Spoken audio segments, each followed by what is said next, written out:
In the United States, there are more than 150 violent crimes committed every hour. At their best, crime scene investigators help put the guilty in jail. At their worst, the guilty could walk free. The margin of error is razor thin. At Penn State University, 12 forensic science students have been given the opportunity of a lifetime. By the time you leave this course, you're going to know how to investigate a crime scene. Dr. Robert Shaler, a pioneer in the field of DNA analysis, has designed a unique course in forensic investigation. That is blood. Cutting-edge technology. Can you see it? The latest evidence-gathering techniques. Did you get a print? The most realistic settings imaginable. Oh! These students are the future of crime scene investigation. If they don't do their homework, someone may get away with murder.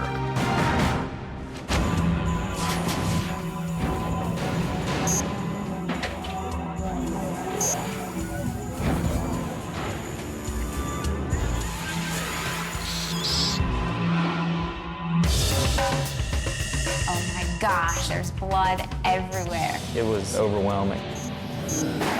There are bloody handprints.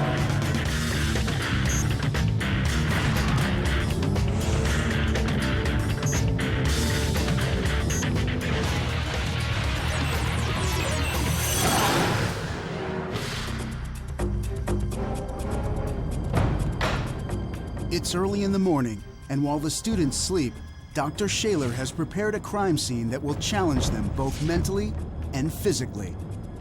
We're on our way down to pick up the students. There's been an emergency scene. We have a missing physician. There's some suggestion of foul play. There's been a trail of blood spotted going into the woods over by the Nittany Lion Inn. And we need a crime scene unit that can go in and process that to see if there's any evidence over there.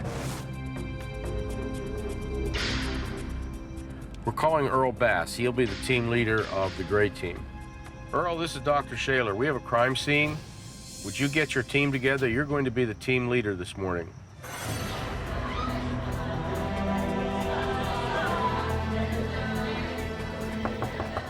All right, now we need Kristen. Kristen, this is Dr. Shaler. We have an emergency crime scene. Would you get your team together? You're the team leader this morning. These students have to realize that forensics is not a 9-to-5 job, and that they're going to be on call day and night. If they want a career in forensics, they better get used to it. Dr. Shaler called and woke me up this morning and told me that I was the team leader. I was nervous. I wasn't exactly sure what he had in store for us. Today is the day you're gonna see Earl go like this in the middle of a crime scene.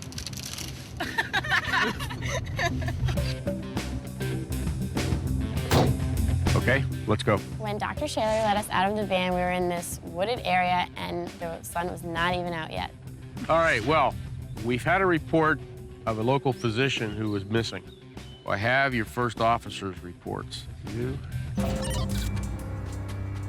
The witness is an owner of a motel in the area, and he claims to have seen 2 or 3 people leaving in a blue vehicle.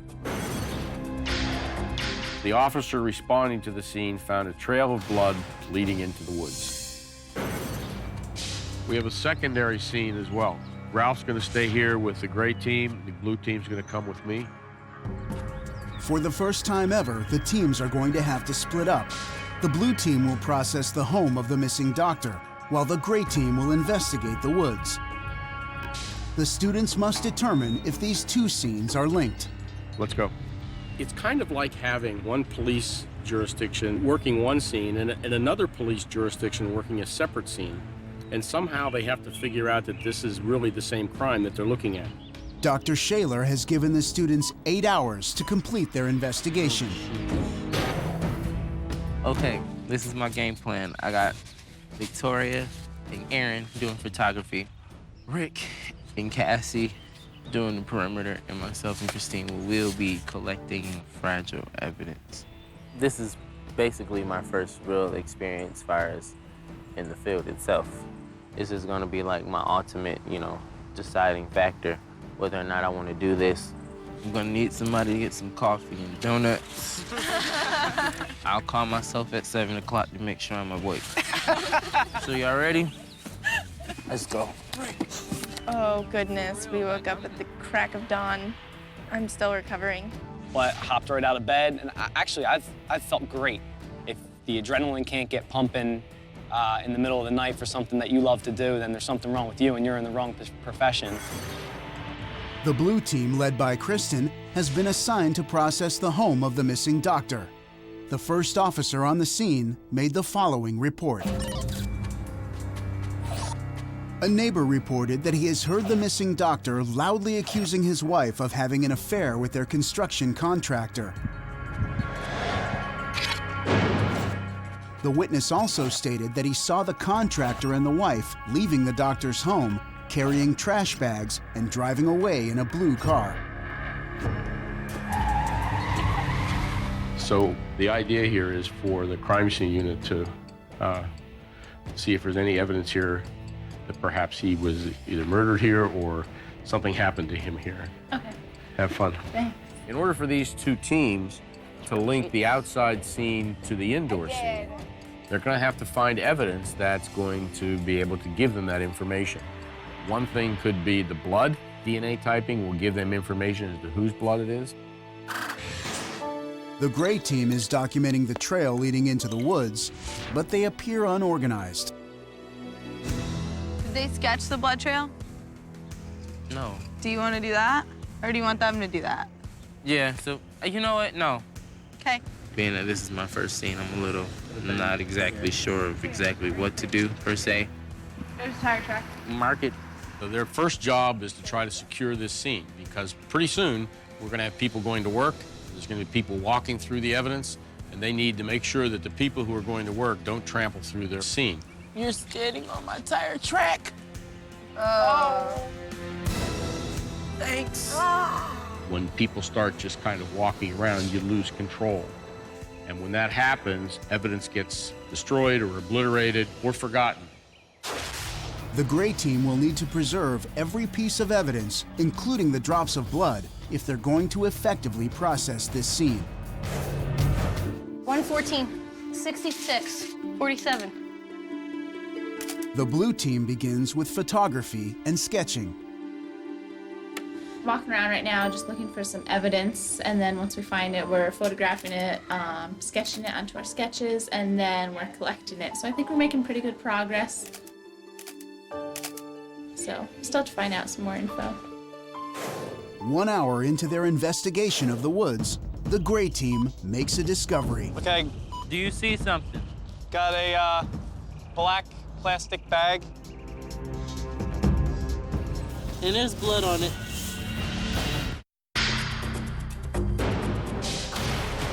The students of Crime Scene University are trying to make sense of two separate crime scenes. Following a blood trail from the street, the gray team has found a bag in the woods. Got a black plastic bag. Hold. We found a plastic bag that appears to have blood on it. So I'm gonna mark the bag, and I'm going to mark the bloody leaf. The blue team is investigating a private residence, the home of a doctor who has gone missing. Did you do anything in here as far as... Yeah, we looked, there's nothing. Okay, so I don't So have you're to clear. worry about Yeah. that. There's nothing to try to lift. No, nothing at all. We've been searching this crime scene for 2 hours, and we still haven't found any evidence, so we're just hoping that we can find something soon. We're actually trying to look for some fingerprints or footprints anywhere, trying to identify any potential places since it does appear to be a pretty clean scene. Meanwhile, back in the woods, the gray team is relying on methodology learned in the classroom. Can we space out to about right here?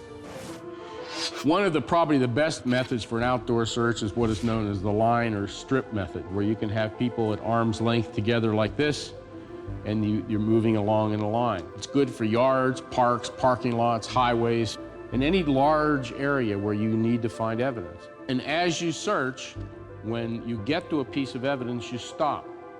And you let everybody else in the line know that you found something, and that piece of evidence is tagged. Line straight. Continue, please. Keep moving. Keep going. Blood. Blood. Pause, please. Yes, and it's wet. Now that I'm in the scene, I'm a lot more comfortable. I'm in my element. I know that things are secure, things are documented. My team is progressing really well. I think we're working together. Everybody is finding their niche pretty well. I was actually really surprised. I was a little nervous about Earl at first because he's really hard to predict, but I think he did a really good job. You ready to keep going?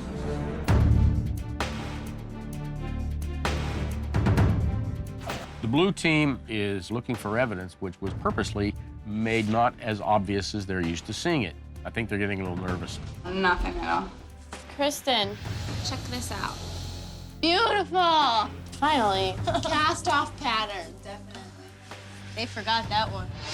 The blue team has discovered blood on the living room ceiling. On the ceiling, we just found some blood, which is nice because we've had a clean scene up until now. And it's in like a cast-off pattern, which means that a weapon was being swung possibly. And this is a typical mistake that people make. They look down, they don't look up. Always look up, because blood has a habit of flying off of weapons and getting on the ceiling. If you can interpret the blood patterns, you might have an idea, perhaps, what happened. So, let's look at some of these things. Here's our arc, our cast-off pattern. This is produced when you have a weapon that's being swung through the air, or some object. Doesn't necessarily need to be a weapon, but if something has blood on it, and you swing it in an arc, the blood's gonna come off due to inertia. And that blood is gonna be deposited on ceilings and walls, maybe behind you, it may even be on the back of your shirt.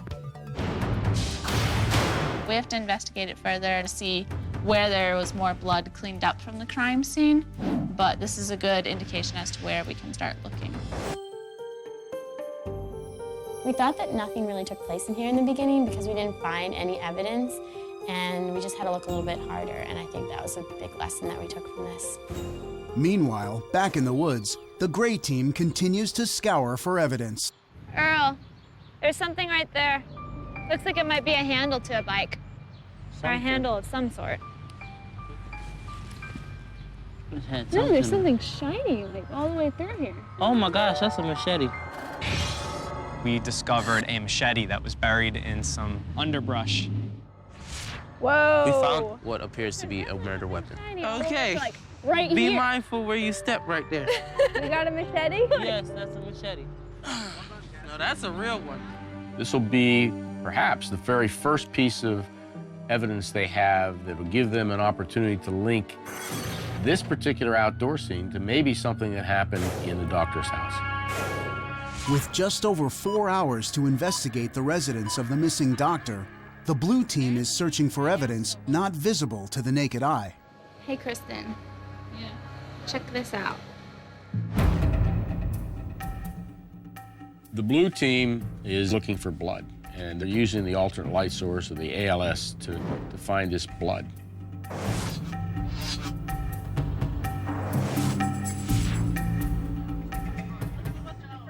Okay, just follow me in. What we're going to do now is use the ALS to see if we have anything in this room that contains bodily-like fluids. You need the orange goggles when you're using certain wavelengths, the fluorescence that you need to see from bodily fluids. Turn off the lights, please.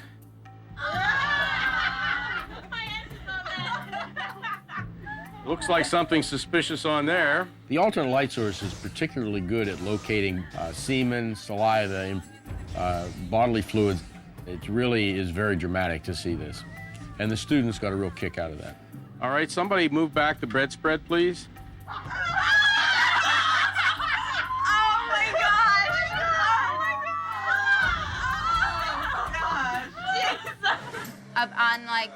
Up on the backsplash, there's spatter all across there. We didn't find any fluids in the bedroom, so we went into the bathroom, and using the ALS really paid off.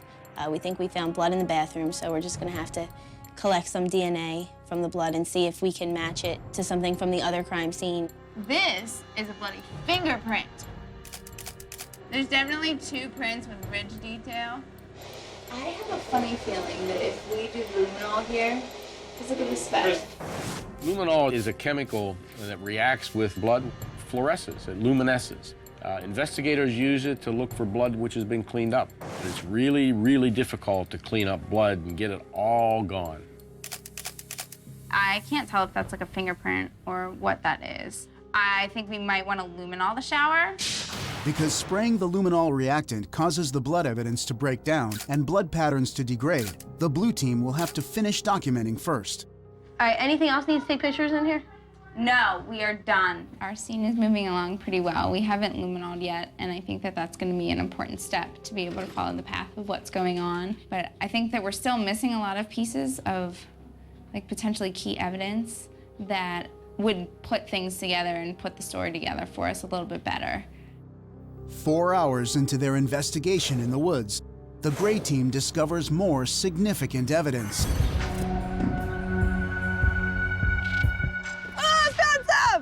You did? Yes, I did. All right. We found a hacksaw right behind me here under this bush.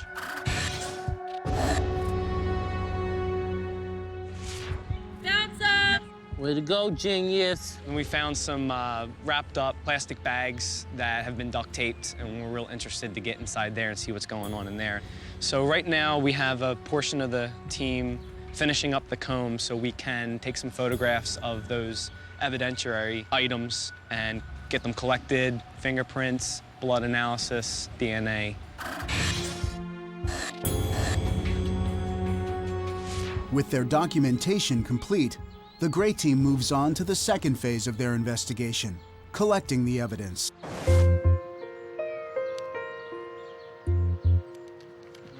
Looks like red stains on the edge there. As for right now, we've established a blood trail, and it leads towards the bags that we found. Could potentially contain, I don't know, body parts. We have no idea. We also found tire tracks, possibly a suspect vehicle that could be potential escape route. With only a few hours left, the gray team continues collecting evidence that could tell them what happened to the missing doctor. The blue team, meanwhile, is still searching for clues. I feel like we're missing a lot of stuff. Yes, I really, like, nothing's, like, adding up. The blue team has had a tough job, and they're running out of time, so they're scrambling. Hey, Kristen, how many people do you know that keeps a knife set in the bathroom? Not many.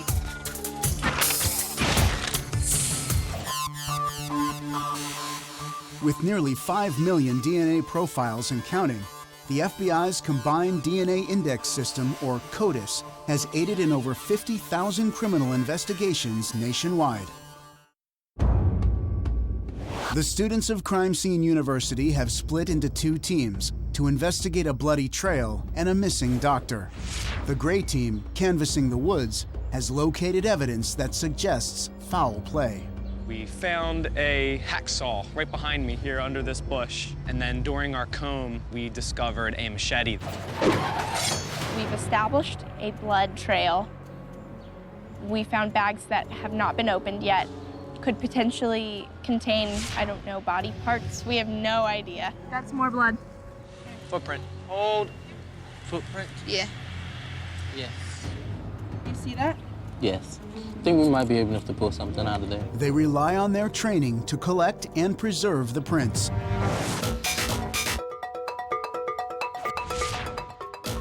The first thing we're going to do is to set up a mold. The dental stone is set up so that it's going to be slurry. But one of the things you need to be prepared to do is to pour this fairly quickly once it starts to go. Because once it starts to go, it's done. And when you lift it up, you got to be real careful how you do it. You don't want to lift this till it's good and hard. Let it sit for maybe an hour or something like that before you lift it up.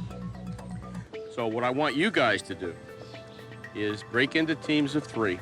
Take a walk around the area, find yourself some casts or for some 3-dimensional impressions, and I want you to cast it. Ah, you got some bike tracks. Yeah. These things. Yeah, can you stir it as I, like, add it? Okay. All right. Let's get some of that stuff off of this. Now we Just can need the soil. the soil. Yep. Okay, good. Let's go. You have the dirt, which can be evidence, and you have the impression itself, which is also evidence. We have our footprint that we're casting. We took good photographs of it just in case our casting doesn't come out. For our purposes, this is really the only method of getting a footprint. If it's done properly, then you're going to be able to make a very nice one-to-one comparison against a real shoe. While the gray team wraps up the collection phase of their investigation, the blue team scrambles to find any evidence that could help explain the mystery of the missing doctor. Things just aren't, I don't know, it's just... They're not adding up. No, it's not at all. Evidence that the house was hidden. And so the blue team is going to have to try to find that evidence. It's a little nerve-wracking, though, because we don't feel like we have very much to go on. Hey, Kristen! How many people do you know that keeps a knife set in the bathroom? Not many. That's a good find there. If you're someone who killed somebody and you really don't have a whole lot of time to get rid of things, so you usually do a sloppy job of cleaning up, and you have to hide the weapons. And there's 1, 2, 3, 4. Isn't there usually... It's a 5-piece knife set. 5-piece set, and there's 4, so we've got 1 missing. Missing a knife. It's a problem for the murderer, and then the crime scene unit has to try to figure out where you've put stuff.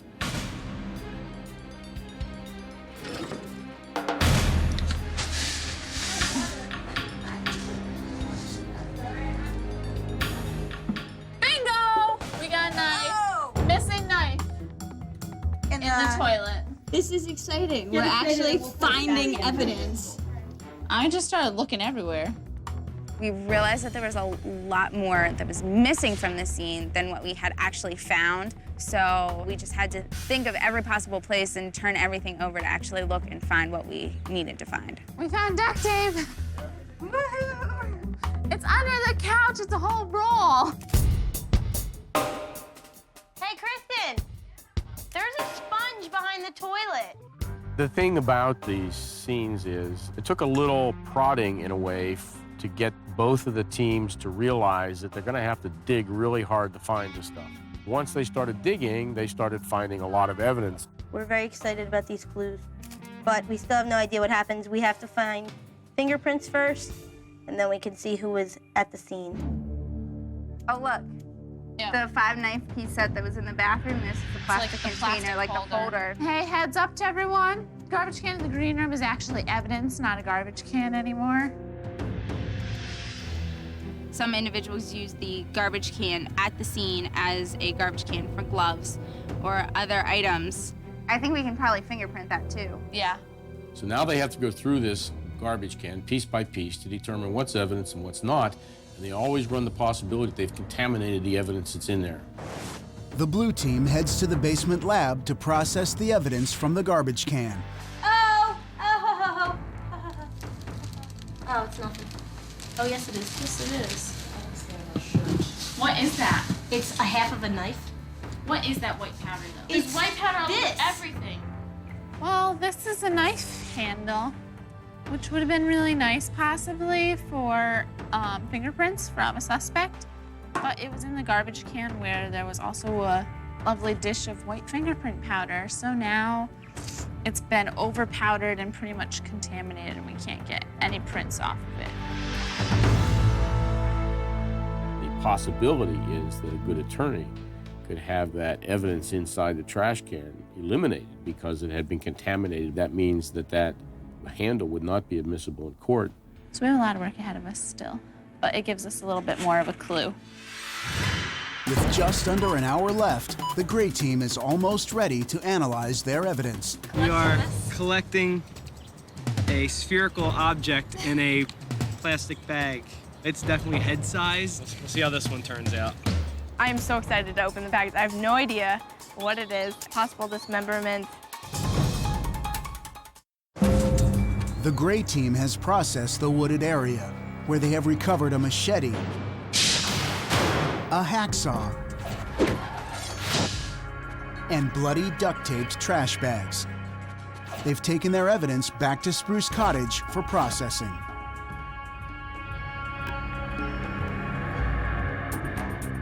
I've had some success on the machete.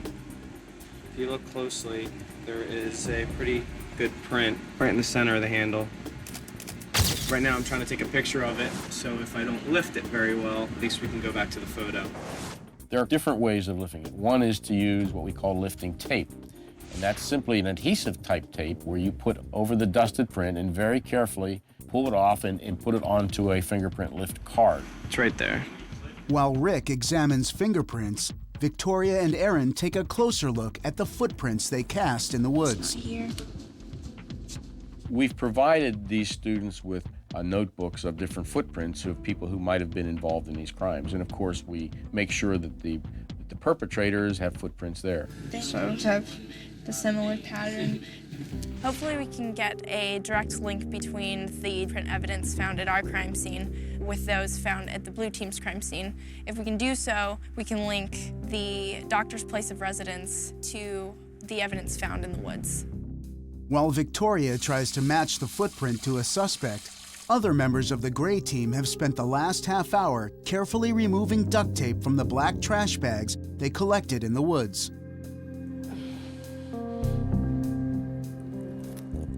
The fluid I'm using is undo. It dissolves the adhesive so that you can pull it off what it's sticking to. And possibly we can get some prints off of it. But it's very, very slow process and it's a little frustrating.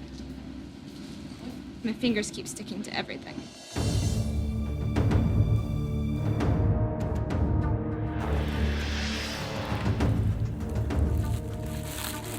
Oh, now that's fun.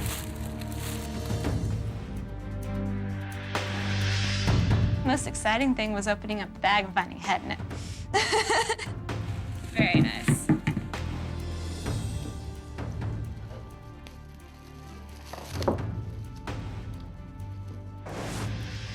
Hands. Hands? Yeah, with missing fingers.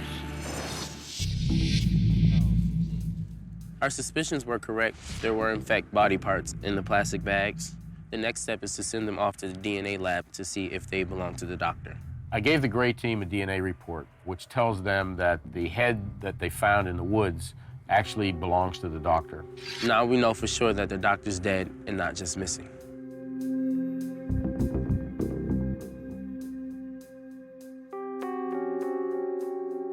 Hopefully the DNA, finger, and footprint samples we've collected will allow us to identify the suspects involved in his murder.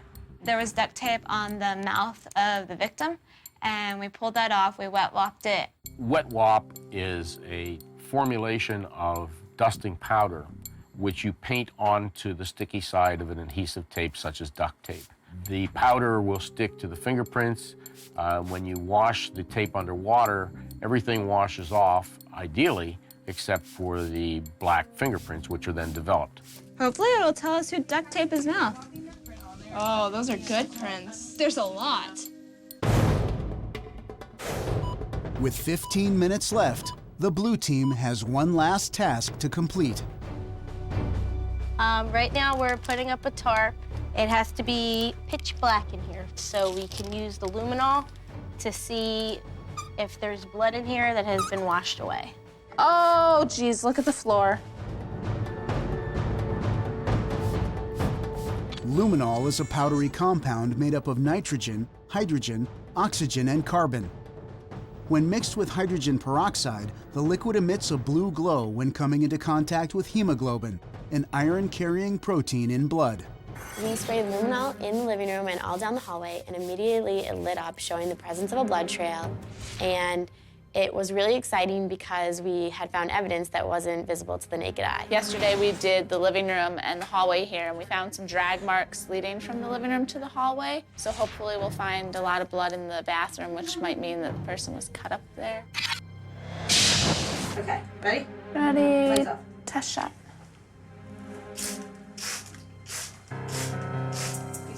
Oh! Holy moly! Holy moly!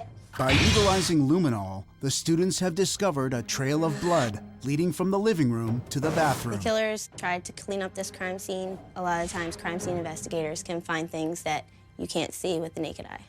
It's a wrap. Okay. We're done. They're going to get together and exchange evidence, which means that both teams will have, or theoretically have, identical information. Can we try and match that up with the blade that we found? And try to figure out what happened at this murder. The blue team and the gray teams have each finished their work. It's important now that the teams exchange information to come up with a story. It'll be interesting to see if the two teams come up with the same story. In reality, this is how it happens in real crime scenes. It's about sharing the information as best as possible and interpreting it as best as possible. My teaching assistants have taken the folders from each team, which contains the written documentation, the laboratory reports, the photographs, and all of that, and given it to the other team so that they can review everything that the other team actually has. So, Kristen, I have all of your lifts and your photo logs and the results for your traces on the bag. Okay. Hopefully we can get a copy of this later on and a copy of theirs, Yeah, possibly. I'd like to do that so we can share, and then that way we can put it in our reports. In our reports, yeah. We were working with each other and sharing our information, and that was a little awkward because we all just kind of were like, well, we want to win. How are we going to do this and still have to give them everything that we found? But in a real crime scene analysis, you don't want a competition. Everyone has to work together because your main goal is to solve the crime scene. After exchanging the results of our DNA evidence, it's evident that the blood at both crime scenes is linked. We swabbed the machete and the saw, and it came back positive for the victim's blood. After sharing their evidence, the blue team takes the gray team on a walkthrough of the doctor's cottage. The garbage can where we found that plastic container for the 5-piece knife set was right here. Under the couch, like right in the middle, under the couch was where we found the tape cast off on the ceiling above you. And the whole floor in this area are covered in blood. And then the blood just kind of led this way, straight into the bathroom. So this knife that was missing here is what we found in the toilet tank. I mean, they really had to search hard. A lot of their stuff was under things, in things, and they did a good job of picking it out. And hopefully we can put this whole thing together and come to some kind of understanding of what took place.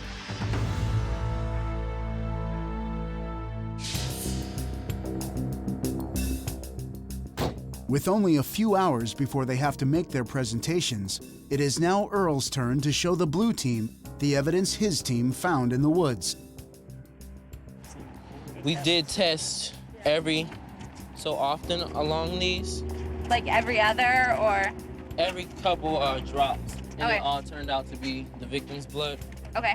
I think the key in tying scenes together is communication with the individuals that were at the scene. Did you guys like check this whole area here Yes, and we everything? combed through all of this. So that communication between the teams is extremely important. Without that, I don't think that you would actually be able to fully understand the evidence and link the scenes together. A saw was actually found over here, and we found the victim's blood on it and the wife's fingerprints. Our expectations were high for this crime scene for the blue team. If I'm not mistaken, the machete should have been found in this general area.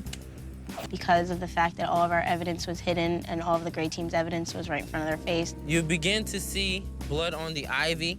It should still be here. The first bag was found right here.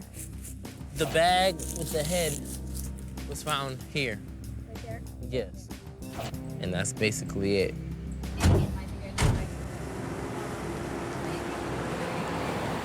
We just processed our scene, exchanged information with the blue team. We've gone through their scene. Now all we have to do is put our information together and figure out who committed the crime. The students don't realize that they're going to be presented with an additional challenge. The gray team did the outside scene. They're going to be asked to present what the blue team did in their investigation in the doctor's house. And the blue team is going to have to present what the gray team did on the outside. I'm a little nervous, but hopefully, you know, we're going to be as thorough as possible and trusting that they did a good job at processing their crime scene. There's no trees on here. There's nothing. That's it. That's all they gave us. They didn't process that room. So we have no evidence to indicate that anything happened in that room. Okay, whatever.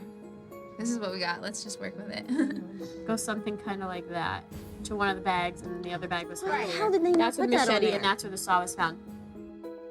Data comes from various places. And sometimes you're not always at the scene, but you're asked to reconstruct what happened. So you have to understand how to take data and apply it to a story as a whole.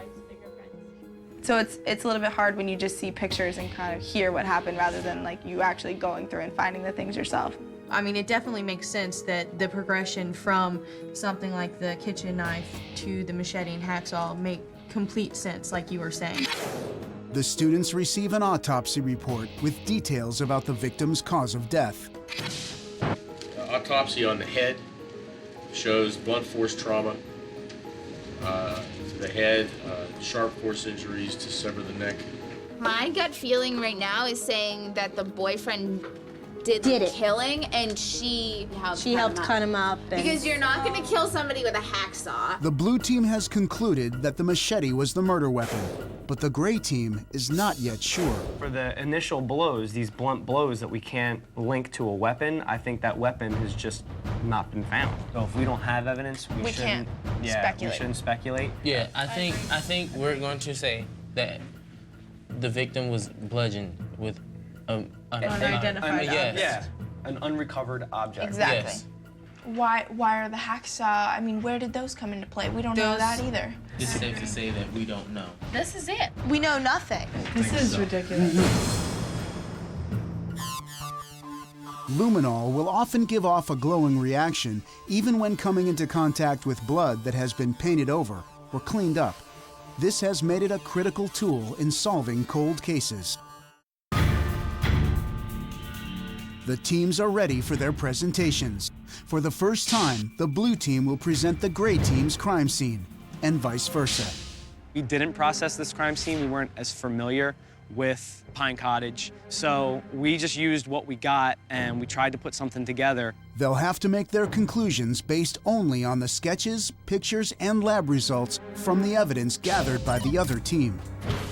So it's showtime. It's time now for you guys to put your skit together and show us what you think happened here. We have the husband in the corner. The husband was struck with an object that we haven't recovered. We concluded that the object used during this attack is unknown. And you're saying the cast-off came from the blunt force or from something else? Well, we were not exactly sure, but we think possibly the blunt force. You think it could be? Right. Yes. But we didn't. Is it absolutely certain in your mind that that's how? No.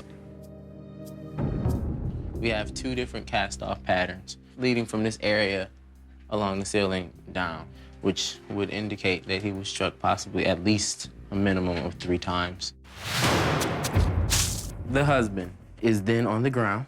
He is dragged from the living room into the bathroom, as indicated by the luminol. We believe that the victim's body was placed on the sink. The blue team recovered a knife, fully intact, in the toilet tank. Handprints were on the handle. The hands were dismembered along with the head. They were placed in garbage bags, which were found underneath here, wrapped with duct tape. The body was transported to the wooded area via a vehicle. Okay, thank you guys. I think the gray team, in putting together what they think happened, did a pretty good job. But they made a statement that the doctor was struck with an object that they haven't recovered. And that's a mistake. Considering all things, I think we did a pretty good job. I'm okay with how I did. Now it's the blue team's turn to make their presentation, based on evidence found in the woods by the gray team. The male is carrying the bag with the hands, which we'll explain why on our way over there. And the female is carrying the bag with the head, and each of them are carrying their respective weapons, the female with the hacksaw and the male with the machete. The bag with the hands were assuming had the blood dripping from it because the blood trail led straight to the tree where the bag with the hands was found.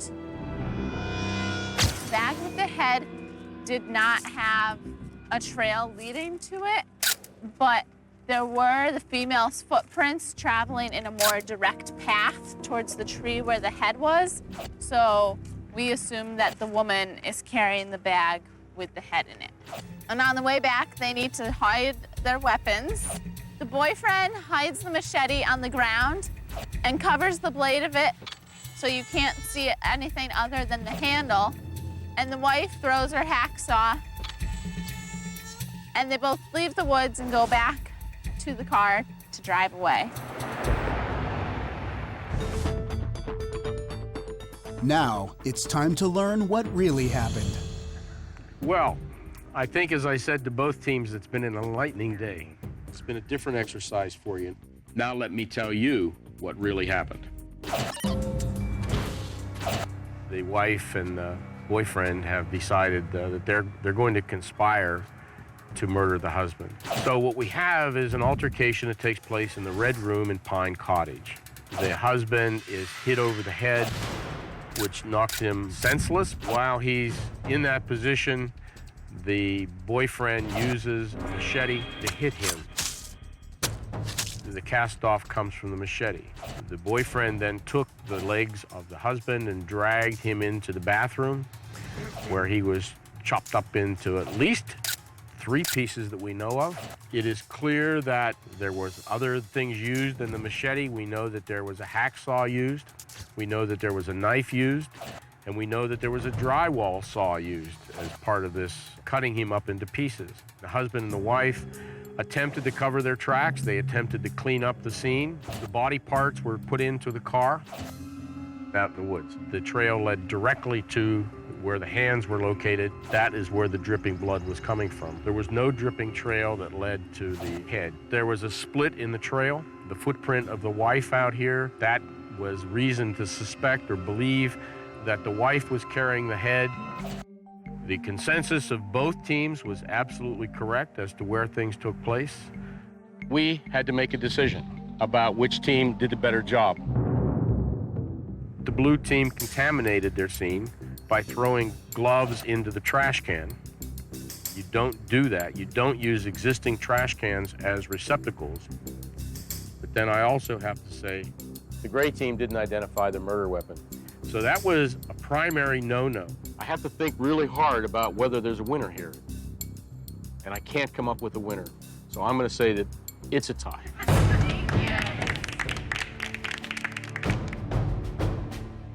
I'm not completely satisfied with the way I led the team because we didn't win. But I would rather have a tie than to lose. I think after going through this scene and learning the contamination problem, it was a great lesson. We'll never forget that, even in our real careers, and we definitely won't forget it for the rest of this class. So I'm feeling pretty good to get away with the tie. So the TAs and I will clean the houses. Overall, both teams did a good job in putting this crime back together. The blue team contaminated the trash can by throwing away their garbage there. That was a huge mistake. The gray team failed to identify the murder weapon. That was a huge mistake. But I think it was an important learning lesson for them. They have to learn to trust what other agencies do. The point is that working with other agencies is something which they're going to have to do in real life.